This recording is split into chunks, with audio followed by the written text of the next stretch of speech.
présentateur emblématique de l'émission Quotidien depuis son lancement sur l'antenne de TMC en 2016.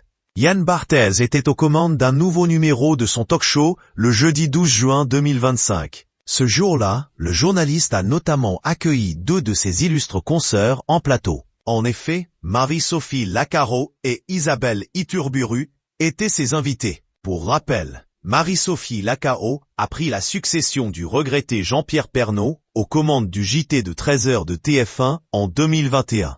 De son côté, Isabelle Iturburu a remplacé Nikos Aliagas à la présentation du magazine 50 minutes sur TF1 en 2023.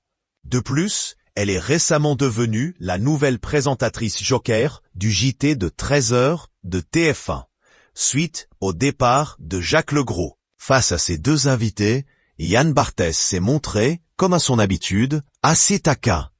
Alors j'ai une question très sérieuse sur vos questions.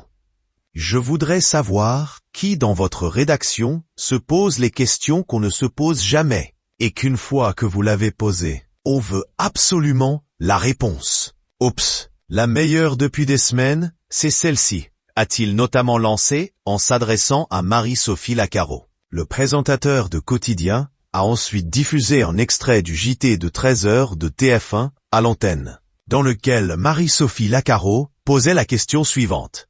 Pourquoi un morceau de pain oublié sur la table devient dur alors qu'un biscuit sec, lui, ramollit? Yann Barthès n'a pas hésité à se moquer gentiment de sa consoeur à ce sujet.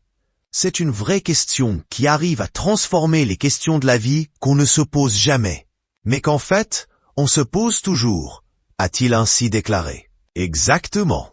Et je suis certaine que vous avez regardé le reportage jusqu'au bout pour comprendre, a immédiatement répliqué Marie-Sophie Lacaro. Oui, c'est l'humidité dans l'air, mais qui se pose ces questions?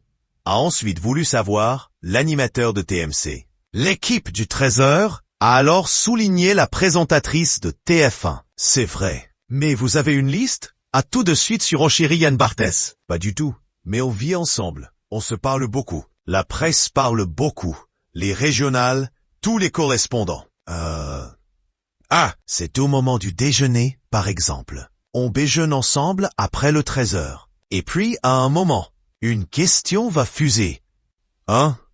Et on va se renseigner et on va apporter une information. Et regardez, ça fonctionne, a finalement conclu Marie-Sophie Lacaro.